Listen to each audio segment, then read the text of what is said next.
excited. I know I am. My name is Jilliana. I'm the customer relationship lead here at RightCapital, and I'm really excited to be here with you today for RightCapital's webinar on a comprehensive review of the cash flows. Understanding the cash flow tables is like looking under the hood of the car of RightCapital. It gives us ideas of what's going on behind the scenes in a plan and why. It really holds a lot of fantastic information. If you are on the newer side to RightCapital, this is going to be an excellent opportunity for you to learn more about our cash flows and start getting comfortable with the flow of the tables. And if you are more experienced with RightCapital, we'll also be taking a look at generating some cash flow reports as well as reviewing some key settings and features that can help take things to the next level in your presentations and in your analysis. There's something in here for everyone today, and I'm really excited to share all of this with you. So let's dive right in, but just before we do that, let me go over some quick housekeeping notes. The first thing here is just that this webinar is recorded, and we will send you a copy of the recording once the webinar is completed, so keep an eye out for that in your inbox. And then we also have a time at the end of this webinar for some Q&A. So if you do happen to have questions as you're listening today, don't hesitate to throw those questions into the Q&A box below, and I will be more than happy to address as many as I can before the hour's up. But excellent. So today we're going to start with a quick review of the cash flows in a RightCapital plan. We'll look at all the different cash flow tabs and tables and give you an idea what to expect there. We'll also look at some key features to be mindful of. And then we'll dive deeper as well into how you can utilize return scenarios and looking at the other settings that are going to have an impact on the cash flows. So we're going to give you a lot of awareness on all the different things that we can utilize within RightCapital to maximize our use and understanding of the cash flows. Let's dive right in. Today, we're going to be looking at the Allison and Frederick Whitmore plan. I have them pulled up today, and I'm just going to quickly take you over to our profile tab and then our blueprint. And I just want to give you an idea of who these clients are and seeing what they have entered in the plan, just so we have a better idea of what's kind of going on when we do get over to the cash flows. So really quickly here, let's just take a look at Allison and Frederick. We have their total net worth built out here. They're in their late 40s. And then we have their accounts broken out by owner nicely here in the blueprint. So we can say we have some investment accounts here between investment accounts for the individual clients as well as some jointly held accounts. There is also a primary home and a rental home in the plan with some mortgages and a loan tied to that car as well. The children in the upper corner here are outlined for us too, so we can see there are 2 children in the plan. Fantastic.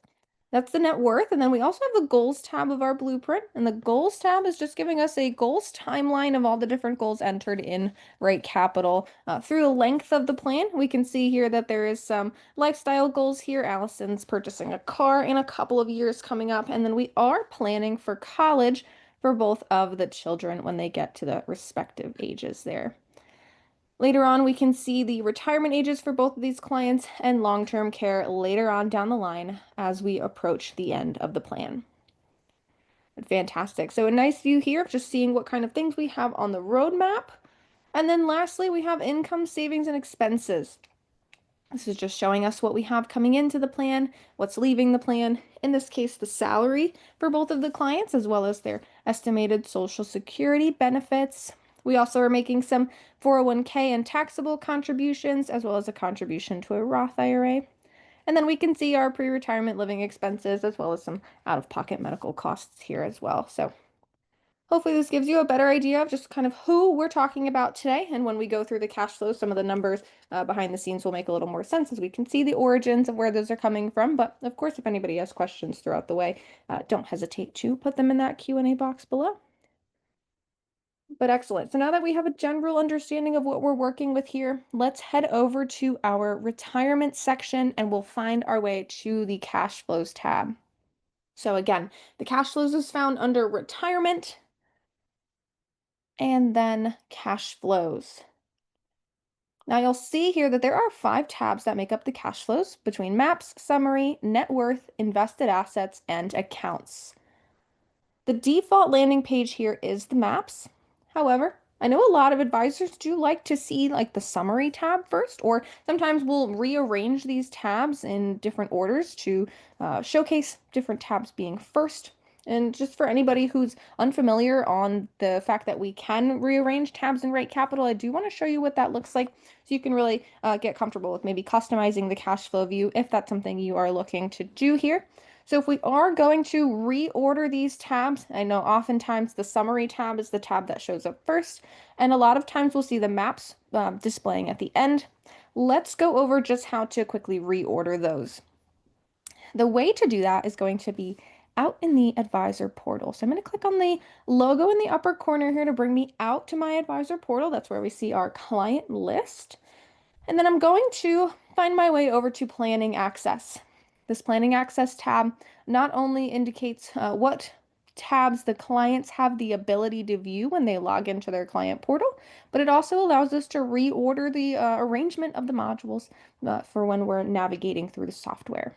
So I'm going to go ahead down here and find my retirement section and then cash flows, and you'll notice cash flows is underlined. So that means we can click into it to get some additional info. And then here we can see the tabs that break out the cash flows.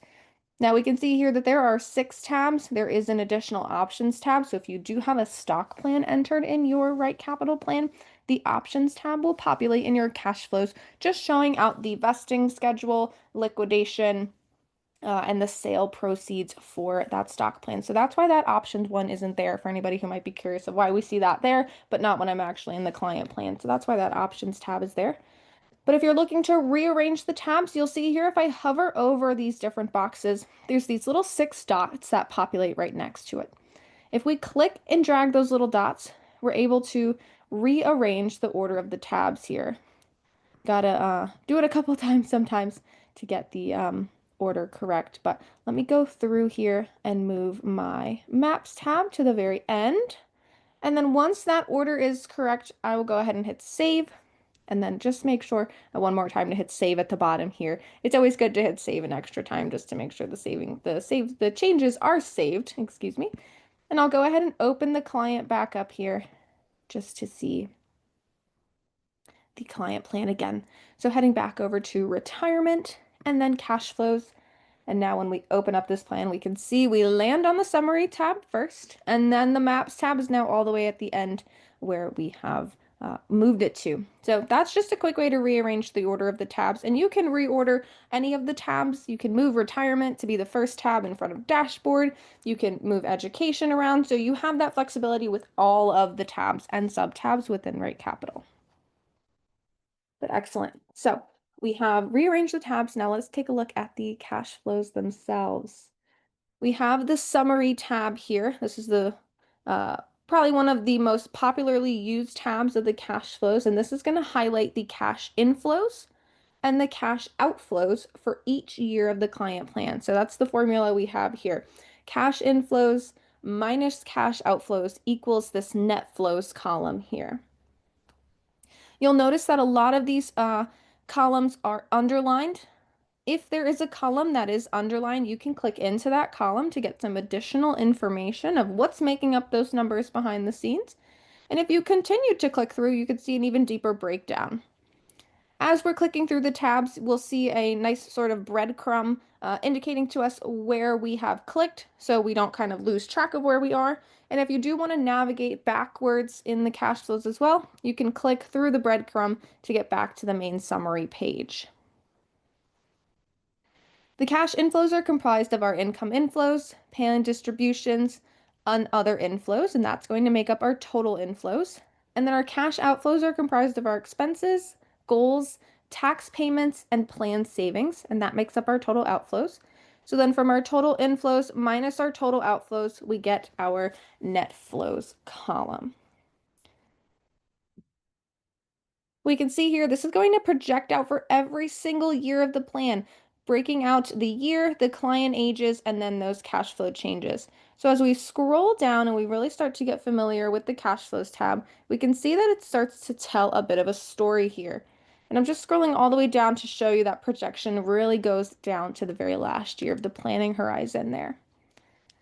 Let's see if I scroll back up to the top here. I did mention that the cash flows does start to tell a story. So I just want to kind of click through and show you guys where we can find maybe specific milestones that are happening for these clients. For example, like we mentioned, we were planning for that college goal for the children. So what I can really do here is take a look at my goals column, and it is underlined, so I know I can click into it to get some additional goals.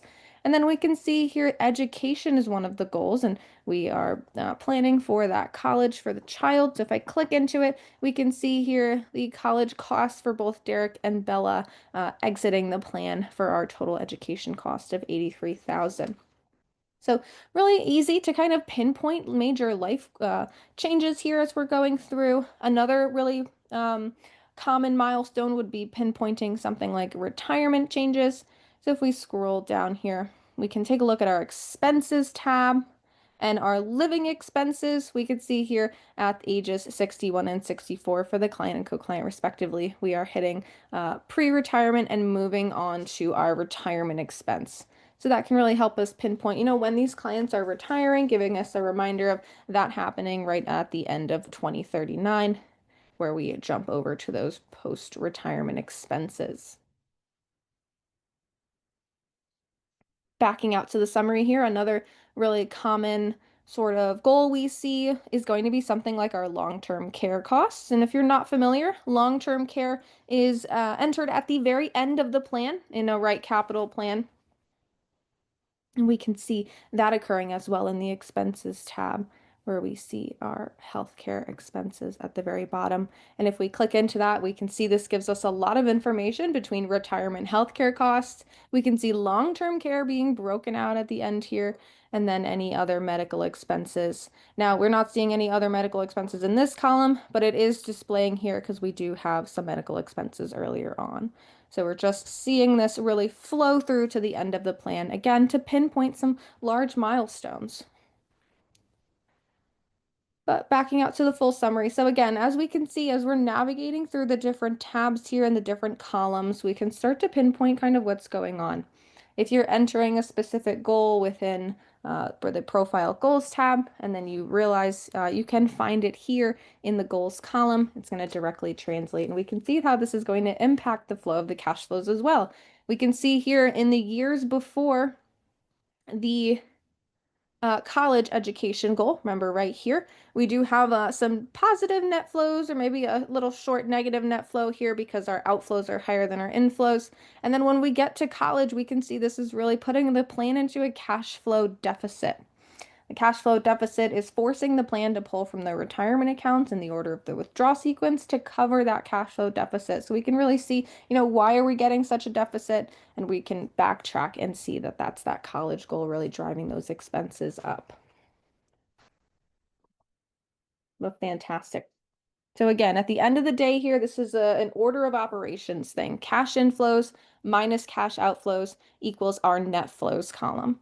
And then one final thing just to pinpoint with that net flows column.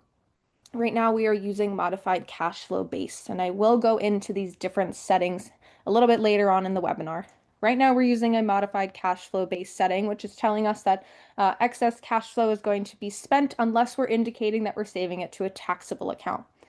By default, when we are using this modified cash flow base setting and we are indicating some savings to a taxable, the taxable savings will display as a positive in the net flows column. Now, again, I will go through these different settings a little bit later on, but I did want to point out that we are saving some funds into the taxable, and that's why we're seeing these positive net flow numbers on this side of the chart.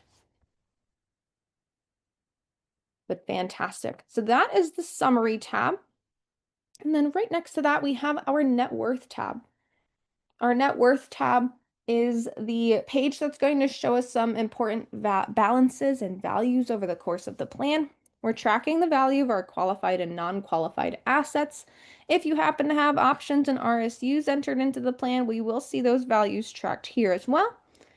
We can see property values between property and vacation homes as well as investment properties. And again, you'll notice that these are underlined, so you can click into them to get some additional information here.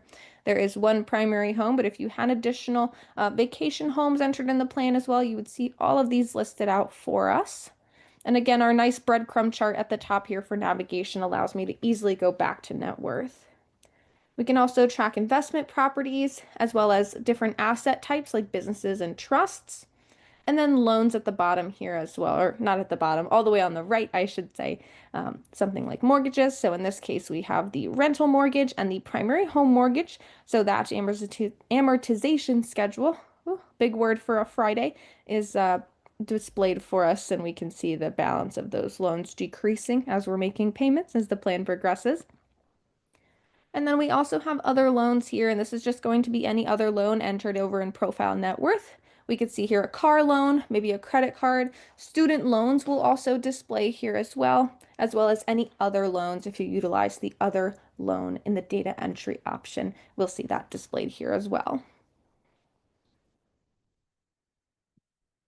Fantastic. So that is our net worth tab. Pretty straightforward here again, allowing us just to track those account balances. But moving right along, we also have our invested assets tab. And this page is focused in more specifically on the client's investment portfolio. It's important to note that this tab does exclude property information, so we really are zeroing in on the client's investments here. And this is where we can start to find things like our planned savings each year. This does directly mirror the planned savings column in our cash flow summary tab as well. So just so you're aware that the summary plan savings tab is the same sort of information that's reflected in the plan savings tab in the invested assets tab. We can track the beginning balances of the assets as well as the ending balance. Another common sort of misconception with the cash flows is our employer matches are displayed in the invested assets tab as well. A really common question is that why don't we see the employer matches displayed in the summary tab? And the important thing to note with the summary tab is that is specifically for the client's inflows and outflows. Anything that's directly impacted from the client's inflows and their outflows is where we'll display in the summary. Since the employer match is technically coming from an outside source into the client plan, it's not directly impacting the client's cash flows. It's not coming from their direct inflow. So we are going to display that employer match within the invested assets tab. So if you are modeling employer matches with different savings cards, pay attention to where that's going to display over here. And it is underlined, so if you have multiple employer matches, we can see here, for example, both of the client's 401ks match are displayed here. Fantastic. And then backing out here, we also have a planned distribution column, and that's indicating to us what's leaving the plan. And we can see these starting to occur at age 72 and 75 respectively. This is going to be something like those RMDs when our clients do hit at that RMD age. We also have our net cash flows tab, and this is anything that we're going to be withdrawing due to cash flow needs and anything that's being saved and reinvested at the end of a particular year. And then another unique column here is also the portfolio return. And this column is going to allow us to see the year-over-year return being generated by the client's investments. The number that we see here are values that are calculated from a combination of the client's specific asset allocation in tandem with your advisor-specific return assumptions. If you are ever curious on where to find your plan's asset allocation, the place to find that is going to be up in the investment tab along the top. And then we do automatically fall on this asset allocation tab. And then here we have the current allocation that's being displayed. In this case, this current plan is following an annual return of 8.3%. So again, that's where the asset allocation is coming from for the current allocation. And then if you are also curious on where to find the plan's return assumptions, that's going to be found up in the gear icon in the upper corner here, and then in the settings tab. We'll then click on return assumptions, and here is where we can find the return assumptions for the plan. Right now, this plan is utilizing customized assumptions, but you can make adjustments here to utilize the different assumptions you would like to utilize. And I would also emphasize the fact that since we are impacting the settings within this specific client plan, any changes you make to the settings here are only going to impact the Whitmore plan or the specific plan that you're inside of.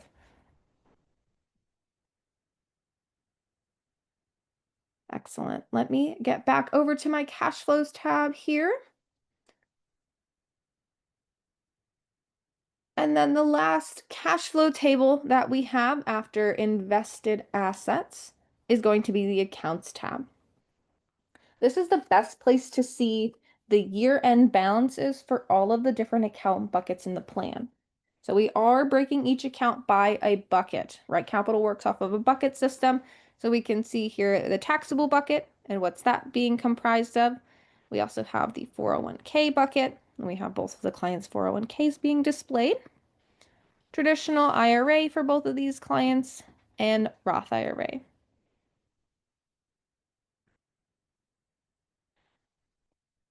On top of just looking at the ending balance of the accounts, using the drop down here, we can also look at a series of other different money movements within the plan. The first one being additions to accounts. So any account contributions or savings that are being made, we can see that we can see that displayed here.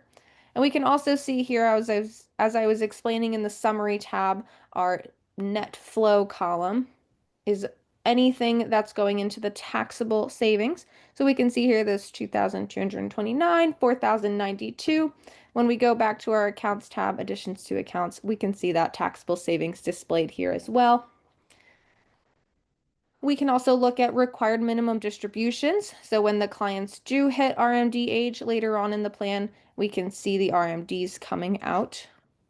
And then we can also see withdrawals from accounts. So there's a big difference here between withdrawals from accounts and RMDs. RMDs are the RightCapital calculated required minimum distributions that are required by the government that clients take from their accounts.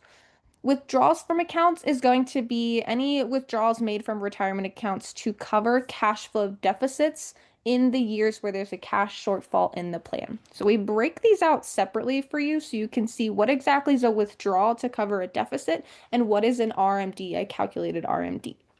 So just a handy tip here to give you the difference between our required minimum distributions.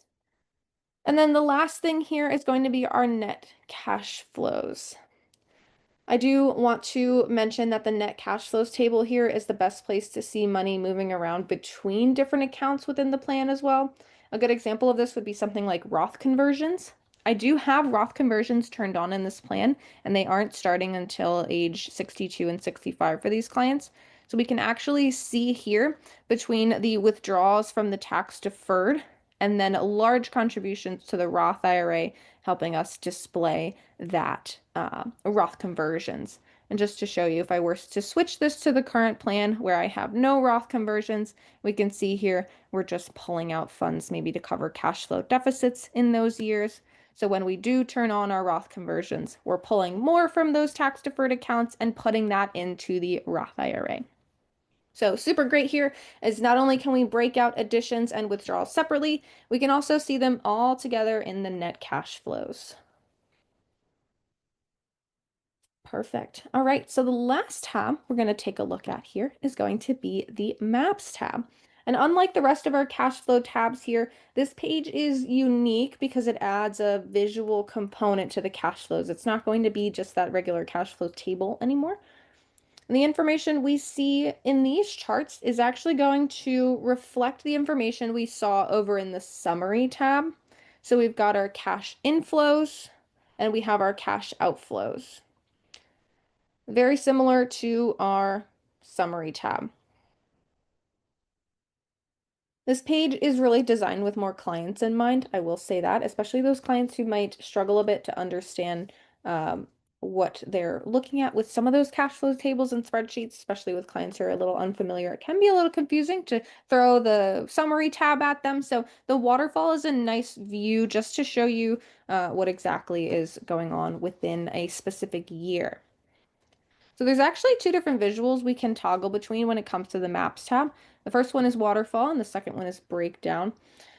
The waterfall chart is the technical name for it is a Sankey diagram, and this chart really excels at visually demonstrating the relationship between these different values here and the flow from one set of values to another. We can see the size of the salary or the size of the expense is proportional to the amount of money. So we can see here a much larger salary is going to give us a much larger box. A smaller goal is going to be a little bit smaller box. And then this is an interactive chart. So if you do happen to hover over the waterfall flow and notice that they are underlined when you're hovering over them, you can click into them to get some additional information as well to really see, well, what's making up the housing costs, what's making up the education costs, vacation, 401k contributions between Frederick and Allison. So we can really get some more detail as well just by expanding those charts out to see what makes up those values. There's a slider at the top here that allows us to pinpoint a single year as well. So right now we're looking at 1 year in 2030, but we can also look at different years throughout the plan as we are rotating throughout the different years here. You can even see as you're going through, it will indicate to you large milestones like retirement, for example. We can see here Frederick's retirement and then Allison's retirement, and those other inflows cut way down, so we're not getting those salaries anymore. And then later down the line, we can see when Social Security began. So we can help pinpoint here that there's a 2-year gap between Allison's retirement and when Social Security income starts to populate. So this can be really helpful when you're working with clients in a live client setting, showing them this interactive diagram here and really giving them a visual of, hey, this is the size of the expenses we have to cover and this is the size of your income. Let's discuss some options we have to fix that.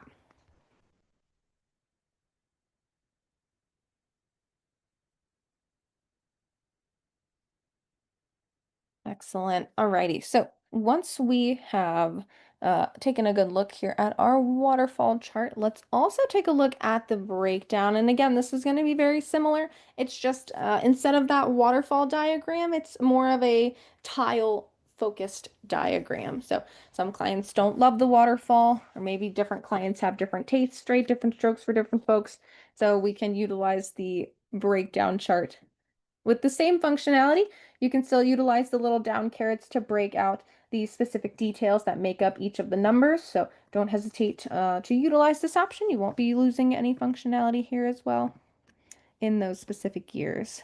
We can see as we toggle this out more, we can see now Allison and Frederick's retirement are broken out, and we can expand and can track all these different items here. Perfect. And then in case I haven't mentioned it yet, now that I think about it, throughout any of the tabs in the cash flows, you can toggle between the current and the proposed plan. If you have additional proposed plans that were created over in retirement analysis, for anybody who's not familiar with what that means, you can create multiple proposed plans over in the retirement analysis tab to create additional what if scenarios. If you do have multiple proposed plans, you will see all of the different proposed plans populate as an option for you to select in the cash flows. And then from there, you can see the specific impacts from all of the different items that you have adjusted in the action items over there, flowing into the cash flows tabs as well. But excellent. So that is really a comprehensive review of the specific cash flow tabs and tables. And the next thing I want to do is spend some time talking today about the settings that have an impact on our cash flows. Some of these settings are going to be a little more visual, and some of them are going to have a significant impact on how RightCapital calculates things. So that being said, let's navigate over to the settings and take a look at those different settings adjustments. I'm going to go over to my gear icon, settings tab. And then I am going to stay here in my methodology tab here. The first setting that I want to direct your attention to is going to be this planning method setting. And I mentioned this a little bit earlier, how we were on a modified cash flow based plan. Modified cash flow based is going to tell the system at any point when there is excess cash flow, meaning our inflows are higher than our outflows and we have a little bit of extra money at the end of the year. This is going to indicate to the plan, if we're using modified cash flow based, all of that excess cash at the end of the year is going to be spent off. That's going to be indicated in the cash flows by a spend unsaved cash flows column. And I know we saw it when we were looking at the cash flow summary tab, but just so I can really hone this point in, I'm going to head over to the cash flows again to show you what this looks like. So this on the summary tab is our spend unsaved cash flows. And we can see here we're not getting any surpluses until a little bit later on, where we can see when our total outflows, our total inflows are higher than our total outflows, we have some excess cash, it's going to be automatically spent off unless we're indicating it to be saved by a savings card.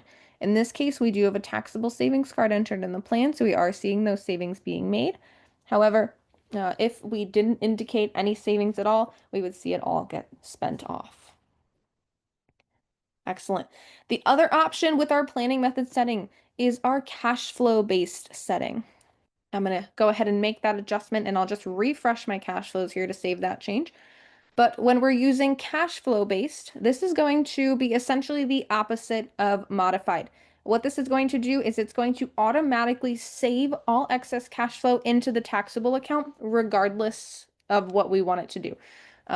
So if you are looking to automatically have all excess cash flow saved into the taxable account, you would want to use cash flow based. This is going to completely remove the spend unsaved cash flows column because we are saving it all. We're not spending it off. So there's no need for that column. So just a visual change on that side there. And then the last option here is goals based. This one is slightly different than the other two planning methods. This is really a more simplified planning method that doesn't necessarily take into account income and expenses. It just allows you to specify savings and goals. So it's not as comprehensive as the other two planning method settings. It's really just geared towards sketching a rough picture of retirement. And then when we navigate to the cash flows, and I just refresh my screen after that change here, we can see that a lot of the cash flow tables actually have been completely removed from view here.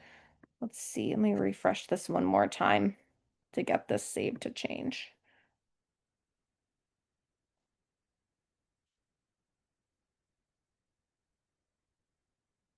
My computer doesn't like going back and forth. There we go. Alrighty. So you can see here the cash flow tables are still very similar where we have the net worth and the accounts tab, but the other tabs like the summary tab, which accounts for cash inflows and outflows, is gone because we are not really taking into account expenses or income, as this is again rough picture of retirement, really bare bones, again, goal-based planning. So just focusing on those goals and savings, which is why we have our net worth column that we can track our account balances here with non-qualified and qualified assets, as well as our accounts tab to track the account balances so we can see those savings.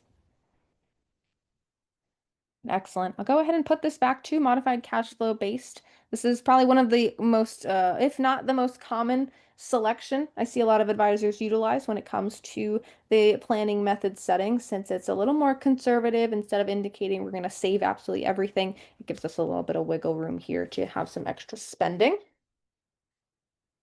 The next setting that is going to impact the cash flows is actually going to be that withdrawal sequence right below it. And withdrawal sequence, again, it's going to reflect the order of the accounts that will be used to take withdrawals when funding cash flow needs. So as I was explaining earlier, if our inflows are lower than our outflows and we fall into a cash flow deficit for that year, we're going to have to pull from the retirement accounts to cover that deficit. The order of the retirement account buckets that we're pulling from is indicated by the withdrawal sequence. The RightCapital default is taxable, tax-deferred, tax-free. So the system's going to hit the taxable accounts first, and then once they're fully depleted, it's going to take from the tax-deferred account, and then it's going to take from the tax-free accounts. However, you do have flexibility and control over what order you want to pull from the accounts from. For example, we can pull from maybe the tax-free accounts first, then taxable, then tax-deferred. And if I do make that settings change, and head over to my cash flows tab here. We can see within the accounts tab, if I go to my withdrawals from accounts, we're pulling from, well, I guess in this case, we're pulling from a lot of the accounts when it comes to these really big cash flow deficits, and the Roth conversions are in here too. So there's a lot of withdrawals here when it comes to covering those cash flow deficits. But you do have control as well to cover, to pull from taxable and then pro rata. And for anybody who's unfamiliar with pro rata, this is going to pull from all of the retirement accounts in the proportional amounts at one time. So instead of targeting one account bucket first, it's going to pull from all the account buckets in a proportional manner to cover those cash flow deficits as well. I'll go ahead and put that back into my RightCapital default. And this is changing the overall setting. If you're ever looking to propose a different withdrawal sequence, you can actually propose a different withdrawal sequence over in the tax tab. This is a little side tip for anybody who's not familiar. Within tax strategies, we do have an action item down here to propose a different withdrawal sequence. So instead of totally changing the setting, you can propose a change to the withdrawal sequence here. And then when you go back to retirement analysis, you can actually turn on the tax proposal here, and that's going to tell the system to utilize the withdrawal sequence that you proposed. So if you are looking to maybe mess around with the withdrawal sequence and make additional proposals, we can see what that impact is on our proposed plan there instead of making a settings change. So I just wanted to point that out. But excellent. And then right after the withdrawal sequence setting, the next setting that's going to impact our cash flows is actually going to be this cash flow and simulation start setting. And this is going to indicate to us when the cash flow simulation starts. We have three different options here. The first one is starting the cash flow in January 1st of this year. The second one is January 1st of next year. And then we have current month or the rolling 12-month setting. So you'll notice in the cash flows, the very first year is 2025, this very current year. But we can set this to start in January 1st of next year. And that is going to display 2026 as the first year of the cash flows. And we see here 2025 has now disappeared and 2026 is the new first year starting that cash flow simulation. The next option we have here is current month or rolling 12 months, and this is going to use the first of the upcoming month as the cash flow start date. Within the cash flows, we're going to see everything projected out for annual periods labeled using the year at the end of the period. So we can see here, for example, on today is November 7th.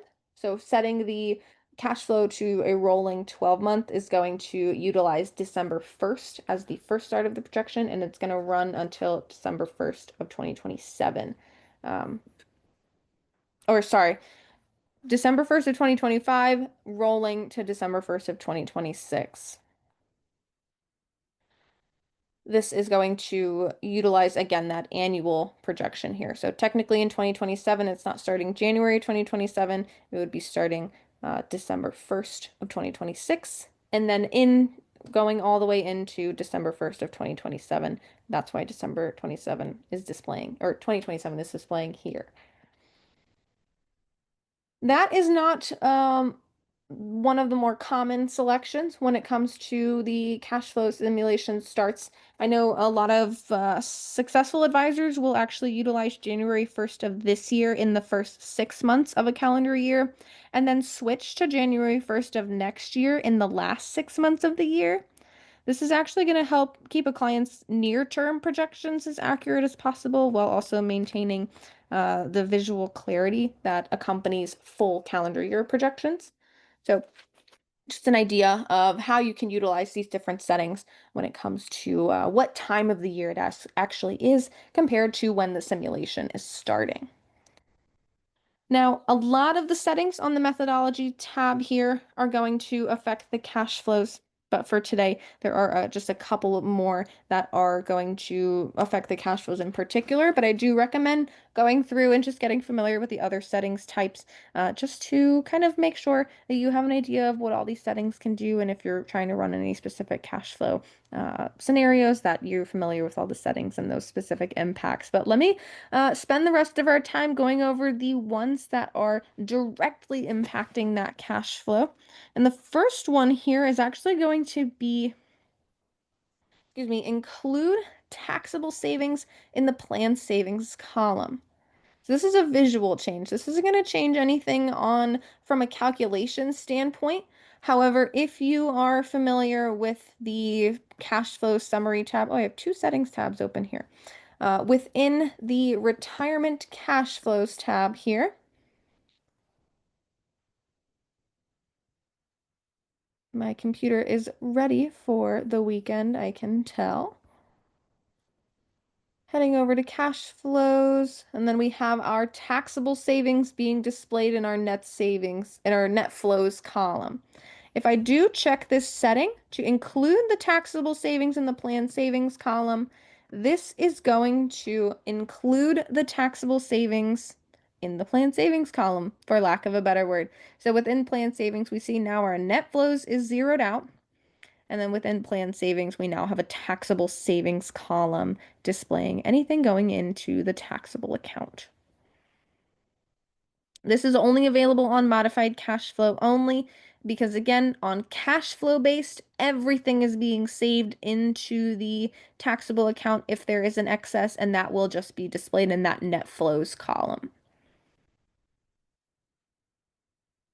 The other setting here that I want to touch on is that spend unsaved R&D distributions. And this is also modified cash flow only, because by default with cash flow based, we're saving everything. But this setting is going to determine whether or not cash flow surplus from RMDs and income distributions will automatically be saved or spent off. When this is checked, RMDs or manual distributions that are not used to fund cash flows or are not explicitly saved with a savings card will be spent off. Spent RMDs will be seen in the spend unsaved cash flows column of the retirement cash flow summary page.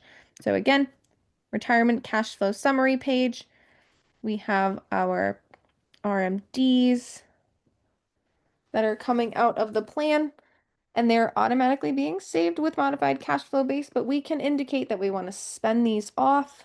And when I refresh my screen here within our summary page and scroll down, we will now see all of these shift over to our spend unsaved cash flows column. And this is going to, again, show us spending off all of those unsaved RMDs. The last one here is going to be allow display of scenario-specific cash flows. Now, I already had this one checked off, and you'll notice in my cash flows tab, we had this additional toggle here. By default, the RightCapital cash flows are a straight line projection. They do not indicate any random volatility factored into them or return scenarios like that Monte Carlo calculation. This is a straight line projection based on the return assumptions in the plan and the client's current allocation. Return scenarios are a great way to inject that volatility into the cash flows. And we can see what the client plan might look like in a different context using a different sequence of return. We can see here, if I click on baseline, this is just going to be the baseline cash flows where it's just that linear growth. But we also have some RightCapital defaults for return scenarios, something like a bad decade followed by slow growth. And a great place to see that would even be within the accounts tab. You can track the accounts tab here as well. And we can look at the growth on the accounts being much less or much more. See a strong growth scenario. We're seeing those account balances bump up here, but then that flat 0% return is completely turning everything off, and we're just getting a loss of money over time, in this case with inflation taking over the plan too. Now, you do have the ability as well to create your own return scenarios out in the advisor portal. So if I just navigate out there really quick with my advisor logo in the upper corner, models, and then scenarios, you can not only see the RightCapital preloaded scenarios, but you can also add your own scenarios and make adjustments as well to the returns here. You can click save, and once those are saved and you navigate back into your client plan, you can see those returns scenarios available for you to select within your client plan. But excellent. So that is going to be the settings that affect the cash flows in the most direct sense. And just a quick refresh, that was the planning method setting. Cash flow and simulation starts, withdrawal sequence, and then include taxable savings in the plan savings column, spend unsave RMDs, and then allow that display of scenario-specific cash flows. So 6 major settings here, but of course get familiar with the other ones as they can definitely help you get a better understanding of RightCapital.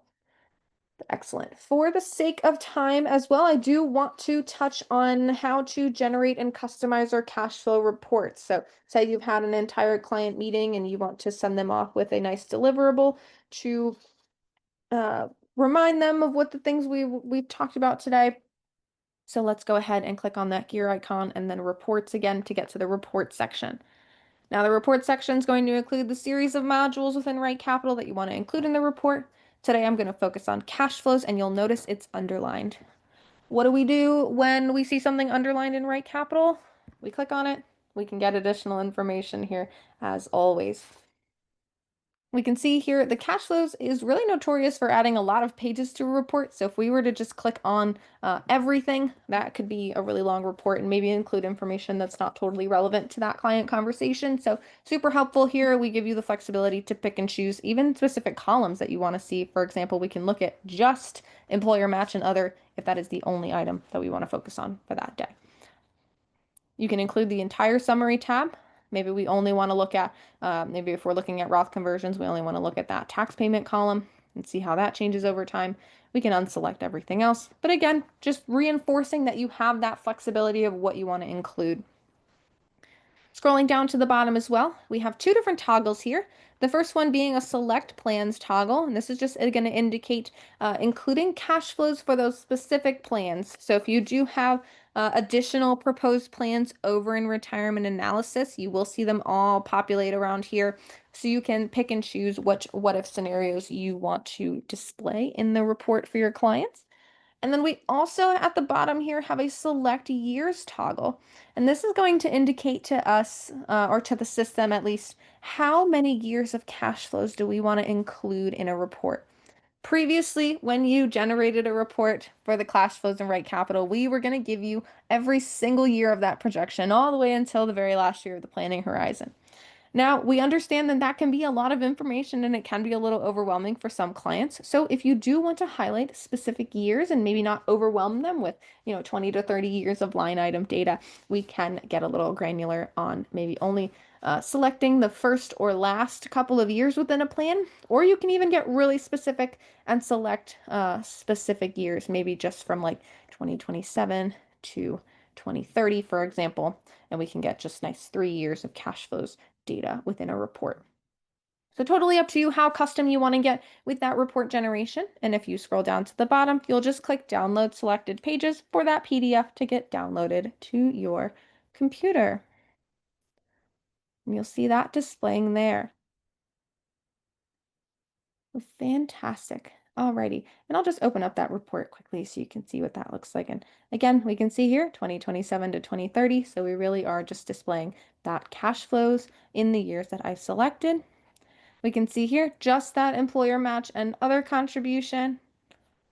And it looks like that was the only thing that I selected here. We have disclosure. So again, really giving you an idea of how short these reports really can be now. If you're a longtime RightCapital user, I'm sure you know those reports could have gotten pretty long earlier on before that more recent update, giving us control over the years.